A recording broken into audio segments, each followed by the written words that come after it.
Hari ini, berdasarkan ayat bacaan kita di Daniel pasal 11 ayat 31 dan 32, saya akan bagikan sebuah pesan yang berjudul Revolusi Makabe dan Kesengsaraan Besar. Ini judul yang panjang ya, Revolusi Makabe dan Kesengsaraan Besar. Apa yang dibicarakan oleh ayat bacaan kita hari ini? Ini adalah sebuah misteri kan? Sebenarnya ini berbicara tentang seorang raja Yunani yang sangat jahat bernama Antiochus keempat. Dan dia menjuluki dirinya sendiri sebagai Epiphanes. Jadi nama lengkapnya adalah Antiochus keempat Epiphanes. Jadi apa arti dari nama Epiphanes? Artinya adalah manifestasi Tuhan. Jadi dia menjuluki dirinya sendiri sebagai manifestasi Tuhan. Jadi dia mengatakan bahwa dia adalah seperti Tuhan, bahwa dia adalah Tuhan sendiri. Jadi dia mengatakan bahwa dia adalah Tuhan. Dan dia mungkin adalah salah satu raja yang paling jahat selama dinasti Seleukia. Dan ayat bacaan kita hari ini adalah sebuah nubuat tentang apa yang akan dilakukannya di masa depan. Jadi, apa hubungannya dengan kita saat ini? Mengapa kita mempelajari hal ini? Pertama, karena ini ada di buku ke-6 dari seri Sejarah Penebusan, tetapi juga karena ada pesan penting yang perlu kita ketahui hari ini. Jadi Alkitab berbicara tentang kesengsaraan besar di akhir zaman. Dan Alkitab memberitahu kita bahwa ketika kita mendekati akhir zaman, kita harus bersiap-siap menghadapinya. Tetapi kita tidak tahu banyak tentang kesengsaraan besar itu kan. Dan sebagian besar informasi tentang kesengsaraan besar itu berasal dari peristiwa-peristiwa yang terjadi pada masa pemerintahan Antiochus keempat. Jadi orang ini adalah bayangan dari antikristus yang akan datang di akhir zaman. Jadi dia, Antiochus keempat, kehidupannya mengungkapkan kepada kita seperti apa antikristus nantinya. Jadi, poin nomor 1, apakah kesengsaraan besar itu? Mari kita pelajari terlebih dahulu ini. Kadang-kadang ini juga disebut sebagai kesengsaraan besar 7 tahun, karena dalam kitab Daniel berbicara tentang periode 7 tahun di mana akan ada kesengsaraan yang mengerikan bagi orang-orang percaya. Kesengsaraan yang belum pernah terjadi seburuk itu sejak awal dunia. Jadi dalam Matius pasal 24 ayat 21, Yesus juga mengatakan hal ini. Dia berkata, sebab pada masa itu akan terjadi siksaan yang dahsyat, seperti yang belum pernah terjadi sejak awal dunia sampai sekarang dan yang tidak akan terjadi lagi. Itulah yang dimaksud dengan ayat ini. Ini adalah kesengsaraan besar di akhir zaman dan akan menjadi kesengsaraan yang terjadi sebelum kedatangan Kristus kembali. Dan kesengsaraan besar selama 7 tahun itu semuanya buruk, tetapi terutama pada paruh kedua, pada 3,5 tahun keduanya itu akan menjadi lebih buruk lagi. Itulah yang dinubuatkan oleh Daniel dalam Daniel pasal 9 ayat 27. Ia berkata, raja itu akan membuat perjanjian itu menjadi berat bagi banyak orang selama 1 kali 7 masa. Jadi 1 kali 7 masa di sini bukan dalam hitungan hari, tapi 1 masa dalam hitungan tahun. Jadi itu berarti 7 tahun ya. Dan siapakah dia di sini? Dia di sini, di ayat ini adalah antikristus. Jadi, antikristus akan membuat perjanjian dengan banyak orang selama 1 kali 7 masa. Dan pada pertengahan 7 masa itu ia akan menghentikan korban sembelihan dan korban santapan, dan di atas sayap kekejian akan datang yang membinasakan sampai pemusnahan yang telah ditetapkan menimpa yang membinasakan itu. Jadi kita lihat di sini dikatakan bahwa di pertengahan 7 masa ini dia akan melakukan apa? Dia akan menghentikan pengorbanan dan persembahan. Dan apa itu pengorbanan dan persembahan? Dalam istilah hari ini, sekarang ini, itu adalah penyembahan. Itu adalah ibadah. Jadi tepat di tengah-tengah masa 7 tahun itu, dia akan menghentikan semua penyembahan, semua ibadah. Jadi itulah mengapa saya mengatakan bahwa 3,5 tahun yang kedua atau yang terakhir akan lebih mengerikan, akan lebih dahsyat. Jadi kira-kira seperti inilah yang seharusnya terjadi. Jadi kita lihat di layar, katakanlah ini adalah kesengsaraan besar selama 7 tahun. Tetapi di tengah-tengahnya, antikristus mengakhiri semua penyembahan. Sehingga selama 3,5 tahun terakhir ini, Anda tidak dapat pergi ke gereja, Anda tidak dapat beribadah, tidak ada firman yang diberitakan, dan Anda hanya memiliki firman yang telah Anda pelajari, iman di dalam hati Anda, untuk dapat menopang Anda melalui 3,5 tahun terakhir ini. Dan itulah mengapa ini adalah pencobaan yang mengerikan. Dan jika Anda melihat Matius 24, itu adalah ajaran Yesus tentang akhir zaman. Dan kita tidak sedang membicarakan pasal itu hari ini, tetapi izinkan saya memberikan ringkasan singkatnya. Matius 24 ayat 4-14 adalah tentang 3,5 tahun pertama di sebelum pertengahan. Ya, dan kemudian Matius 24 ayat 15-28 adalah tentang 3,5 tahun yang terakhir. Jadi peristiwa apakah yang menandai dimulainya 3,5 tahun yang terakhir? Apa garis pemisahnya? Nah, itu dibahas di dalam Matius pasal 24 ayat 15. Oke? Jadi Matius pasal 24 ayat 15 menunjukkan kepada kita apa garis pemisah itu, apa yang menandai permulaan dari 3,5 tahun yang terakhir, dan apa yang dikatakan ayat tersebut. Coba kita lihat Matius 24 ayat 15 dikatakan. Jadi, apabila kamu melihat pembinasa keji berdiri di tempat kudus, menurut firman disampaikan oleh Nabi Daniel, para pembaca hendaklah memperhatikannya.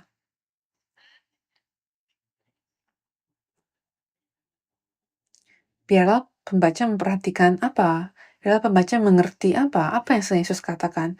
Yesus sedang berkata, maka Anda akan tahu bahwa akhir yang sesungguhnya sudah tiba. 3,5 tahun terakhir akan segera dimulai ketika dia muncul. Jadi apakah pemirsa keji yang berdiri di tempat kudus itu? Bahkan namanya saja sudah sangat sulit kan? Tapi maksud saya Anda tidak dapat benar-benar memahami artinya kan? Dengan begitu saja kan? Jadi itulah sebabnya kita akan menggunakan Antiochus keempat dan apa yang dia lakukan untuk mencoba menjelaskan apa artinya ini. Bahkan dalam nas hari ini di Daniel pasal 11 ayat 3 berbicara tentang seseorang yang mendirikan pembinasa keji yang berdiri di depan tempat kudus kan. Jadi coba kita lihat apa yang dilakukan oleh Antiochus keempat. Jadi siapa Antiochus keempat? Kedua, siapa Antiochus keempat? Dia seperti yang saya katakan, dia adalah raja terburuk selama era Yunani. Dia adalah bagian dari dinasti Seleukia. Dinasti Seleukia pada masa ini menguasai sebagian besar wilayah Timur Tengah, termasuk wilayah yang sekarang kita kenal sebagai Israel kan. Jadi orang ini dia memerintah dari tahun 175 sebelum Masehi sampai 163 sebelum Masehi. Dan apa yang dia lakukan sama seperti nubuat dalam kitab Daniel, ia melarang semua penyembahan kepada Yahweh, yaitu penyembahan orang Yahudi. Dia melarang memegang hari Sabat kan. Dan hari ini kita kan menjaga hari Minggu sebagai hari Sabat kita kan, dan dia melarang itu. Dia melarang orang Yahudi untuk disunat, dan dia melarang semua kegiatan keagamaan lainnya. Dia melarang semuanya. Dan kemudian pada tahun 167 sebelum Masehi, dia melakukan hal yang sangat penting. Dia mendirikan patung pembinasa keji yang berdiri di tempat kudus. Dan apa itu? Dia mendirikan patung Zeus. Kan? Zeus itu dewa Yunani kan, dia mendirikan patung Zeus di tempat kudus, di bait suci Allah. Zeus, pria dengan petir seperti gambar di layar ini, kira-kira seperti itu penampakannya. Jadi dia pergi ke bait suci Allah, ke tempat suci, di mana hanya para pendeta yang bisa masuk, dan dia mendirikan patung Zeus, dan menyuruh semua orang untuk sujud kepadanya. Dan patung Zeus itu berdiri di tempat suci, di bait suci Allah selama 3 tahun, dari tahun 167 sebelum Masehi sampai 164 sebelum Masehi. Dan pada masa itu, ketika Antiochus keempat menjadi raja, bangsa Israel memiliki 3 imam besar yang sangat jahat. Nama mereka adalah pertama Yason, kedua Menelaus, dan ketiga Alkemus. Dan ini secara berurutannya, jadi pertama Yason adalah imam besar, dan setelahnya Menelaus, dan kemudian Alkemus. Dan ketiganya sangat buruk. Yason contohnya, dia memberikan suap uang suap kepada Antiochus keempat sehingga dia bisa menjadi imam besar dan menggantikan saudaranya sendiri. Dan Menelaus adalah imam besar ketika Antiochus keempat berkata, "Oh, saya ingin masuk ke bait suci Anda dan saya ingin menaruh patung Zeus di tempat suci Anda." Dan Menelaus dengan mudahnya dia berkata, "Oh, silakan masuk, silakan, silakan, selamat datang, selamat datang." Jadi dia adalah orang yang membawa Antiochus keempat masuk ke dalam tempat suci, dan padahal Alkitab dengan jelas mengatakan bahwa hanya imam yang bisa masuk ke sana kan, dan tidak ada orang kafir yang boleh masuk dalam tempat kudus. Apalagi jika mereka ingin mendirikan patung berhala kan. Tetapi dia melakukan semua ini supaya Menelaus bisa berhubungan baik dengan raja dan dia bisa memiliki semua kekuasaan dan dia bisa menghasilkan banyak uang. Dan Alkemus juga melakukan hal yang sama. Jadi kita melihat kita memiliki 3 imam besar yang sangat jahat ini pada saat yang sama ketika Antiochus keempat menjadi raja di sana. Dan inilah situasinya ketika revolusi Makabe terjadi. Jadi yang poin ketiga, coba kita lihat, mari kita lihat revolusi Makabe. Revolusi Makabe. Jadi ketika Antiochus keempat mendirikan patung Zeus, itu adalah puncak dari hal-hal yang mengerikan. Itu adalah momen tertinggi dari raja yang jahat ini. Pada saat itu, orang-orang Yahudi terbagi menjadi 2 kelompok. Yang satu baik, yang satu tidak baik. Menurut Daniel pasal 11 ayat 32 dikatakan, "Dan orang-orang yang berlaku fasik terhadap perjanjian akan dibujuknya sampai murtad dengan kata-kata licin."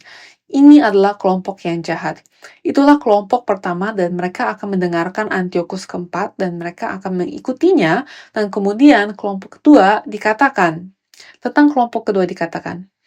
tetapi umat yang mengenal Allahnya akan tetap kuat dan akan bertindak. Ini adalah kelompok yang baik kan? Dan kitab Daniel ditulis sekitar tahun 500 sebelum Masehi, dan revolusi Makabe dan Antiochus keempat terjadi sekitar tahun 160 sebelum Masehi. 164 sebelum Masehi. Jadi Daniel menubuatkan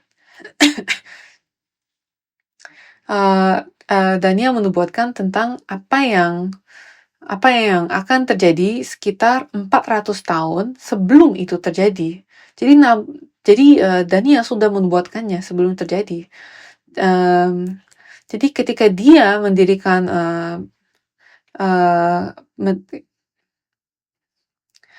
ketika Antiochus keempat mendirikan patung pembinasa keji yang berdiri di tempat kudus, yaitu patung Zeus di dalam bait suci, dan dia mengirim semua tentaranya ke seluruh Israel untuk mendirikan mesbah bagi dewa-dewa Yunani, dan dia memaksa semua orang untuk sujud dan menyembah, dan saat itulah satu keluarga kecil di sebuah kota yang bernama Modein melawan penyembahan berhala ini. Dan ada seorang pria, seorang imam bernama Matatias. Jadi ketika tentara Seleukia datang dan mencoba mereka untuk menyembah dewa-dewa kafir mereka, dia melawan, dia bertarung, dan dia bahkan membunuh para tentara itu. Dan itulah awal dari revolusi Makabe.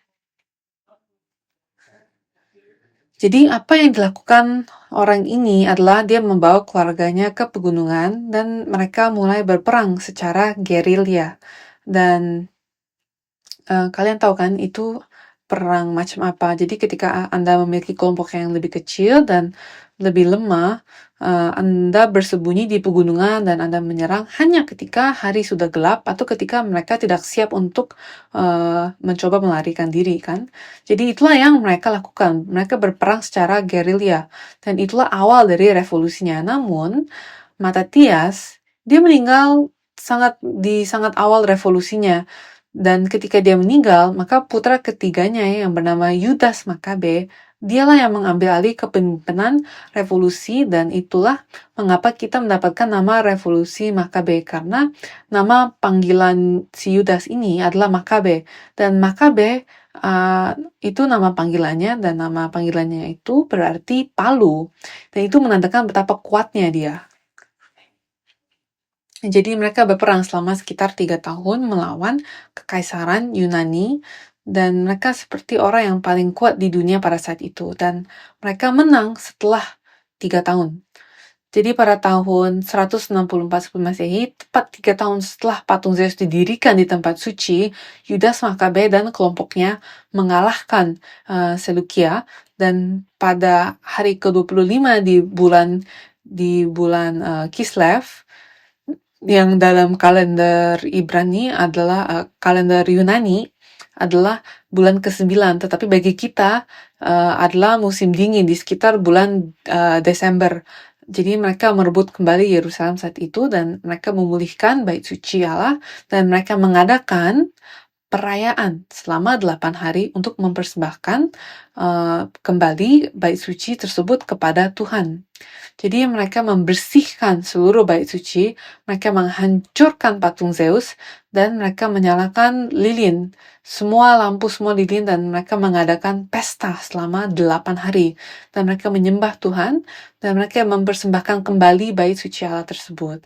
Dan sejak saat itu, 8 hari tersebut diperingati sebagai Hari Raya Penabisan. Dan itu sebenarnya ada di dalam Alkitab, kan?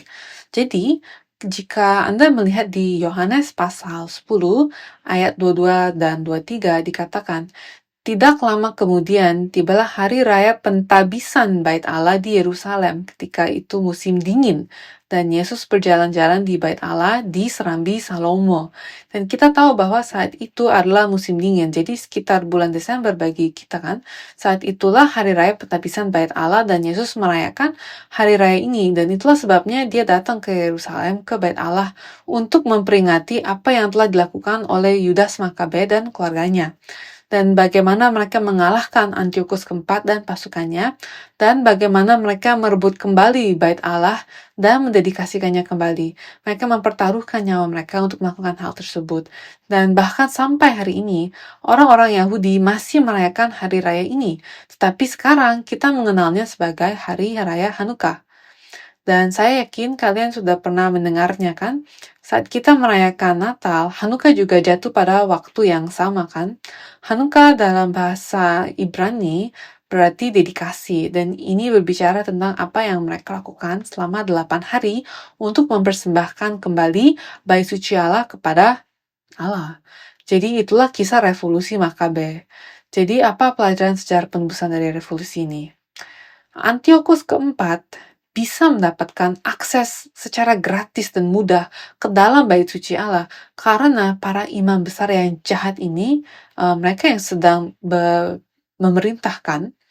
Dan sebagai contoh, imam besar itu adalah si Menelaus, dan dia membiarkan Antiochus keempat masuk ke dalam tempat kudus dengan mudah, tanpa perlawanan apapun. Jadi, karena raja kafir ini dapat bekerja sama dengan imam besar, mereka dapat melakukan semua hal ini tanpa ada yang menantang. Dan seperti yang saya katakan sebelumnya, peristiwa-peristiwa ini mereka menandakan kesengsaraan besar di akhir zaman, dan Alkitab menubuatkan bahwa hal yang serupa akan terjadi lagi. Selama kesengsaraan besar, 2 binatang buas akan aktifkan. Dalam Wahyu pasal 13 ayat 1 dikatakan, lalu aku melihat seekor binatang keluar dari dalam laut, bertanduk 10 dan berkepala 7. Di atas tanduk-tanduknya terdapat 10 mahkota, dan pada kepalanya tertulis nama-nama hujat. Jadi binatang yang pertama ini adalah binatang yang keluar dari laut. Binatang yang kedua ada di Wahyu pasal 13 ayat 11. Dikatakan, dan aku melihat seekor binatang lain keluar dari dalam bumi dan bertanduk 2 sama seperti anak domba, dan ia berbicara seperti seekor naga. Jadi apakah ini berarti bahwa selama masa kesengsaraan besar akan ada binatang-binatang yang merajalela dan membunuh manusia di mana-mana? Tidak kan? Ketika berbicara tentang binatang buas, itu berarti berbicara tentang manusia yang telah jatuh. Jadi dalam Mazmur pasal 49 ayat 20 dikatakan, manusia yang dengan segala kegemilangannya tidak mempunyai pengertian, boleh disamakan dengan hewan yang dibinasakan. Jadi, akan ada dua orang yang bekerja bersama untuk menganiaya dan menyerang orang-orang Kristen yang percaya. Binatang buas dari laut melambangkan kekuatan politik seperti Antiochus keempat. Dia adalah seorang raja kan, dan binatang dari bumi disebut nabi palsu. Jadi dia adalah seorang yang religius tampaknya. Contohnya seperti si imam besar Menelaus. Dia adalah imam besar kan, tetapi sebenarnya bukan. Dia adalah orang yang jahat. Dia tidak percaya pada Tuhan. Jadi dia adalah seorang nabi palsu. Jadi mereka bekerja sama untuk menodai bait suci Allah, untuk mendirikan kekejian yang membinasakan. Dan itulah yang Alkitab coba ajarkan kepada kita. Bukan hanya seorang raja kafir, tetapi juga seorang raja yang bekerja sama dengan nabi palsu. Contoh utama lainnya adalah apa yang terjadi pada zaman Yesus. Ketika Yesus ada di bumi, nama imam besar pada waktunya adalah Kayafas, seseorang yang juga sangat jahat. Dan raja atau gubernur pada saat itu adalah Pontius Pilatus kan, dan kita semua pernah mendengar tentang Pontius Pilatus kan. Dan Pontius Pilatus dan imam besar Kayafas, mereka tidak bersahabat. Tetapi mereka sempat bersahabat karena satu alasan, yaitu untuk membunuh Yesus Kristus. Mereka bekerja bersama untuk menyalibkan Yesus. Jadi binatang buas dari laut, binatang buas dari bumi, untuk menganiaya Yesus Kristus. Kedua binatang buas ini bersatu untuk menganiaya Yesus. Dan binatang dari laut dan binatang dari bumi untuk menganiaya Yudas Makabe, dan untuk menganiaya orang-orang yang benar-benar percaya. Dan yang menariknya juga adalah ketika Menelaus menjadi imam besar, orang-orang menjadikan Yudas sebagai imam besar secara tidak resmi. Sebelum mereka mendapatkan kembali bait suci Allah, mereka tidak memiliki bait suci kan, tetapi mereka menginginkan seorang imam besar yang asli, yang beriman. Jadi mereka berkata, Yudas, karena engkau adalah pemimpin kami, jadilah juga imam besar kami lah. Nah, ketika Yesus berada di bumi, Kayafas adalah imam besar kan, tetapi di mata Allah, dia bukanlah imam besar. Siapakah imam besar kita yang sebenarnya? Itu adalah Yesus Kristus. Jadi dalam Ibrani pasal 4 ayat 15, Alkitab mengatakan kepada kita, dalam Ibrani pasal 4 ayat 16 dikatakan seperti ini. Sebab imam besar yang kita punya bukanlah imam besar yang tidak dapat turut merasakan kelemahan-kelemahan kita, sebaliknya sama dengan kita, ia telah dicobai, hanya tidak berbuat dosa. Dan tentu saja ayat ini berbicara tentang Yesus kan. Jadi seperti yang dapat Anda lihat pada masa Antiochus keempat, pada masa Yesus, kita melihat bagaimana peristiwa-peristiwa itu terjadi. Jadi Alkitab mencoba mengajarkan kita bahwa ada sebuah pola di sini. Di akhir zaman akan terjadi hal yang sama.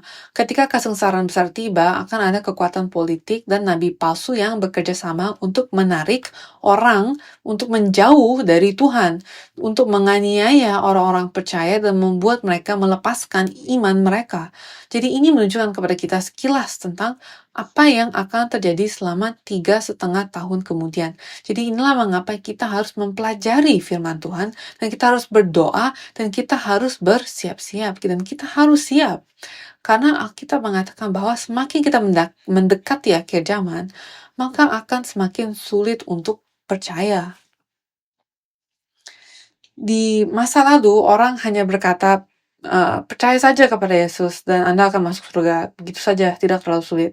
Tetapi Alkitab menubuatkan bahwa tidak seperti itu, bahwa hal ini akan semakin sulit, dan kita hidup di zaman di mana iblis akan mencoba membuat Anda melepaskan iman Anda.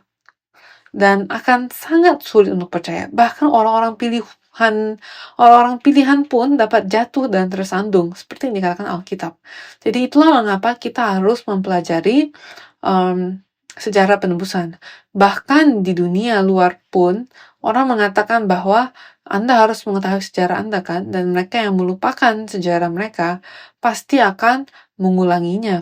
Dan Alkitab juga mengatakan hal yang serupa. Kita semua tahu ayat ini kan, Ulangan 32 ayat 7. Ya kan, mengatakan, ingatlah kepada zaman dahulu kala, perhatikanlah tahun-tahun keturunan yang lalu. Tanyakanlah kepada ayahmu, maka ia memberitahukannya kepadamu. Kepada para tua-tuamu, maka mereka mengatakannya kepadamu. Lihat, dikatakan, ingatlah hari-hari di masa lalu. Mengapa? Karena melalui sejarah penebusan, kita memiliki gambaran sekilas tentang apa yang akan terjadi di masa depan.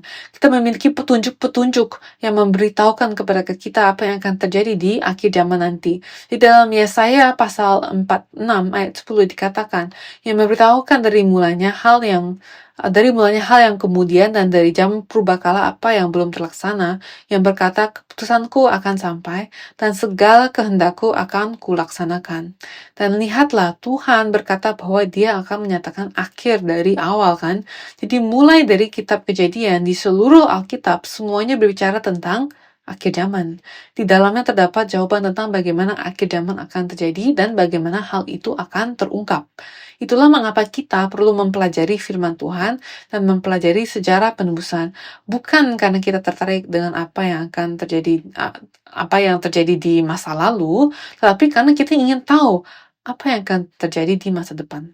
Jadi saya berharap dan berdoa agar kita semua rajin tidak hanya membaca Alkitab, tetapi juga belajar dan berdoa sehingga kita mempersiapkan diri untuk tetap mempertahankan iman apapun yang terjadi. Alkitab memperingatkan kepada kita untuk tidak pernah percaya pada apa yang kita lihat, tetapi percaya pada apa yang telah kita dengar dari Tuhan, yaitu firman Tuhan. Tetapi akan tiba saatnya di mana semuanya akan menjadi sangat membingungkan. Apa yang akan terjadi? Jadi saya berharap kita semua di sini di Gereja Evergreen akan sungguh-sungguh merenungkan firman ini dan menuliskannya di dalam hati kita.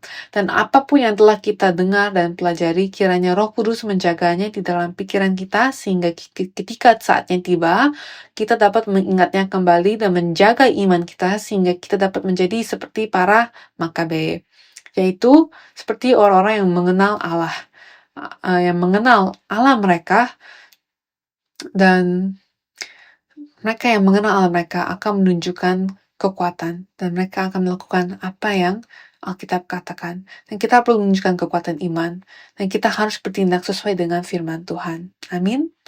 Mari kita berdoa. Bapa Surgawi yang terkasih, kami berterima kasih banyak kepadamu karena telah memberikan sejarah penebusan kepada kami, dan kami berterima kasih banyak kepadamu karena telah mengajar kami melalui firman-Mu sehingga kami dapat melihat sekilas ke masa depan dan apa yang terjadi di akhir zaman. Bapa, saya berdoa agar Engkau memberi kami hikmat, memampukan kami untuk memiliki pengertian, dan kiranya kami dapat memiliki kebijaksanaan dalam hidup kami, sehingga kami dapat membedakan mana yang benar dan mana yang salah, mana yang merupakan kehendak Allah dan mana yang bukan. Kami hidup di zaman di mana semua batasan ini telah dihapus, tetapi tolonglah kami untuk menjaga iman kami, dan tolonglah kami untuk menjaga hati kami dengan firman-Mu, sehingga seperti Yudas Makabe dan orang-orang yang mengenal Allah mereka dan yang percaya kepada Allah mereka, semoga kami dapat menunjukkan kekuatan rohani dan semoga kami dapat mengambil tindakan ketika diperlukan, sehingga Tuhan, Engkau dapat mengakui bahwa kami adalah orang percaya yang sejati. Kami berterima kasih banyak atas bimbingan dan perlindungan-Mu dalam hidup kami. Kami berterima kasih banyak atas berkat-Mu. Engkau telah memampukan kami untuk dapat memperoleh kekayaan di dunia ini, dan sekarang pada saat ini kami ingin memberikan sebagian kecil kepada-Mu sebagai persembahan. Bantulah kami untuk memberikannya dengan hati yang bersyukur, dengan hati yang riang, dan jadikanlah persembahan ini sebagai berkat bagi kami. Saya berdoa agar Engkau membukakan pintu-pintu surga dan mencurahkan berkat-Mu ke atas setiap tangan yang memberi, sehingga kami selalu memiliki sesuatu untuk disyukuri kepadamu. Kami berterima kasih banyak, kami muliakan Engkau, dan kami berdoa semua ini dalam nama Yesus Kristus. Amin. Mari kita muliakan Tuhan dengan tepuk tangan kita.